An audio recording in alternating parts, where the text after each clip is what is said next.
This is Holly Knutson. I'm a functional health practitioner from Utah, and today I'd like to continue my cancer series and talk about the warning signs of insulin resistance.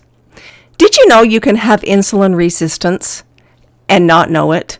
The tissues in your body can gradually become resistant to insulin without you being aware of it. That's why it's important to know the warning signs of insulin resistance, which is a condition of chronic inflammation and high blood sugar and is a precursor to obesity, metabolic syndrome, diabetes, and cardiovascular disease.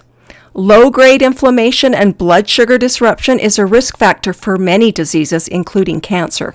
The sooner insulin resistance is recognized, the easier it is to reverse it. Keeping your blood sugar and insulin levels in a healthy range is essential if you want to be healthy. Well, what is insulin resistance? Insulin resistance is also called impaired glucose tolerance and is a condition in which the body fails to respond effectively to insulin. Now, insulin is a hormone secreted by the pancreas that keeps blood sugar levels in the normal range. When levels are chronically high due to high-carb diets, over time, tissues stop responding to the effects of insulin, and this failure to respond causes the pancreas to secrete more and more insulin in order to keep glucose levels stable, which further compounds the problem.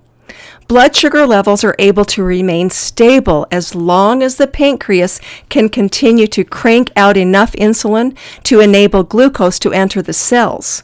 Some studies suggest that close to 45% of the U.S. population may suffer from impaired glucose tolerance, with many being completely oblivious to the fact they have the condition. This is because symptoms are not apparent in the beginning stages. As the condition worsens and blood sugar levels continue to rise, symptoms of prediabetes and diabetes begin to manifest and can no longer be ignored. Symptoms include fatigue, slow wound healing, infections, blurry vision, extreme thirst, and frequent urination. Well, insulin resistance follows a pattern of progression. And unfortunately, it's often not diagnosed until blood sugar levels have been high for years. Ideally, the condition would be diagnosed when high insulin levels could be detected on a routine blood screening. However, only glucose levels are generally assessed and typically appear normal because insulin is still able to get glucose into the cells and out of the bloodstream. It takes years for insulin resistance to develop into metabolic syndrome and type 2 diabetes. It begins with normal glucose levels and increasingly rising levels of insulin.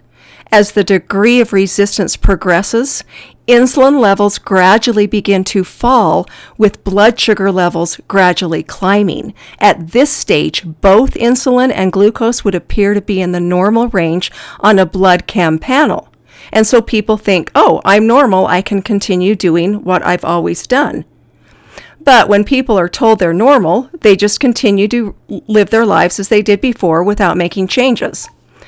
However, the resistance continues to worsen, with insulin levels declining even more and glucose levels steadily rising. At this point, because high glucose is easy to detect on a blood test, the person is finally diagnosed with either prediabetes or full-blown diabetes and are promptly given medication to control their raging blood sugar, although the condition has been progressing unabated for many years.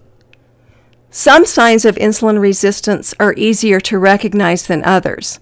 For instance, it's obviously apparent when you are consistently packing on the pounds. However, you may not be aware that your blood pressure, cholesterol, and triglycerides are also creeping up. Here are some of the signs of insulin resistance. Number 1, abdominal weight gain. Insulin plays a critical role in regulating the storage of fat. When levels are high, fat cells turn glucose into fat via a process called lipogenesis. In order to use fat for energy, insulin levels must be low. This is why people who have insulin resistance not only gain weight, they also have a hard time losing it, because fat is not able to be burned for fuel. Abdominal weight gain is one of the first signs that cells are becoming resistant to insulin. A waist measurement exceeding 40 inches in men and 35 inches in women is a red flag for insulin resistance. Number 2, and this piggybacks off number 1, an inability to lose weight. People with insulin resistance gradually put on visceral fat in the abdominal area, and at some point they may decide to tackle the problem by exercising more and making substantial changes to their eating habits. But because they have high insulin, diet and exercise no longer work like they used to. And how well they'll work will depend on that person's degree of insulin resistance.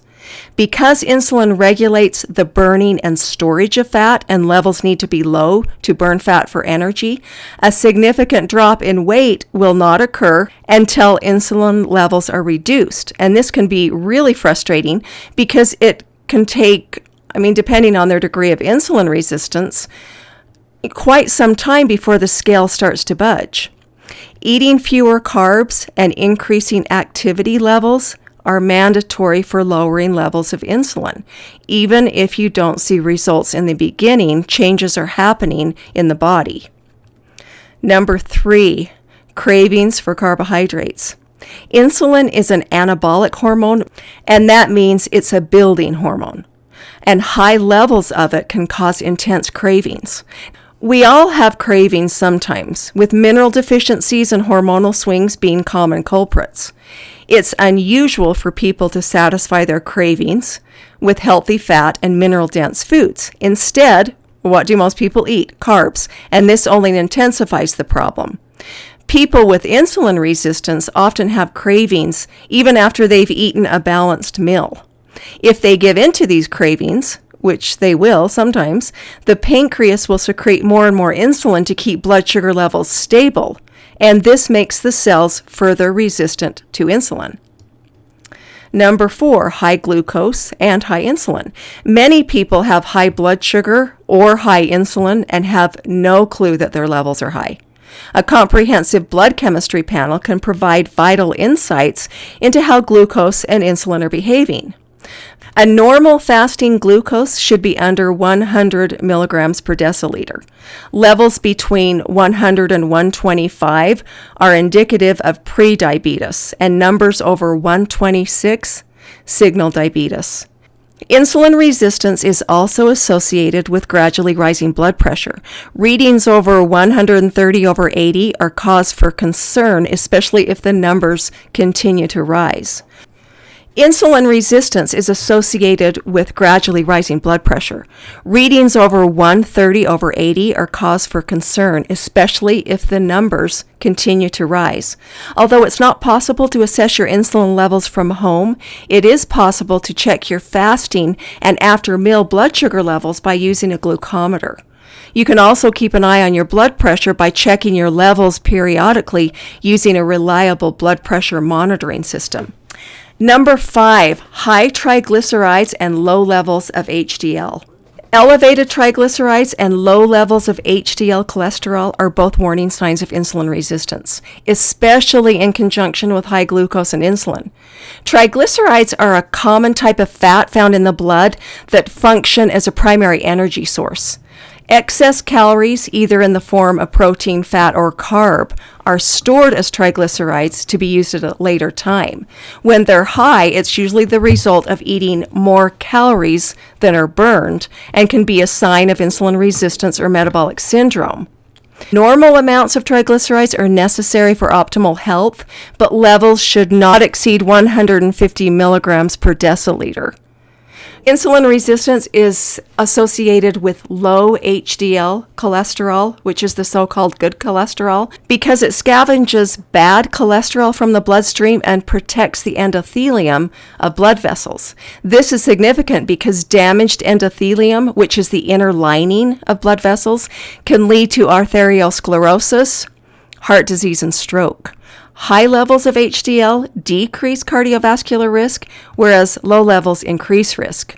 Under 40 milligrams per deciliter in men and under 50 in women are considered healthy.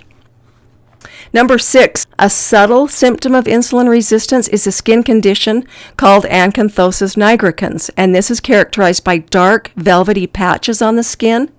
These dry patches can occur on the back of the neck, elbows, knees, groin, or armpits. And skin tags may also be visible. These growths can be caused by insulin resistance because insulin is an anabolic hormone that stimulates cell growth.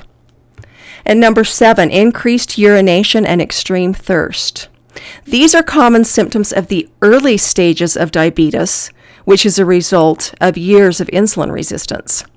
As glucose accumulates in the blood, the kidneys have to work harder than normal to filter the excess glucose. If the kidneys can't keep up, the overabundance of glucose is excreted in the urine.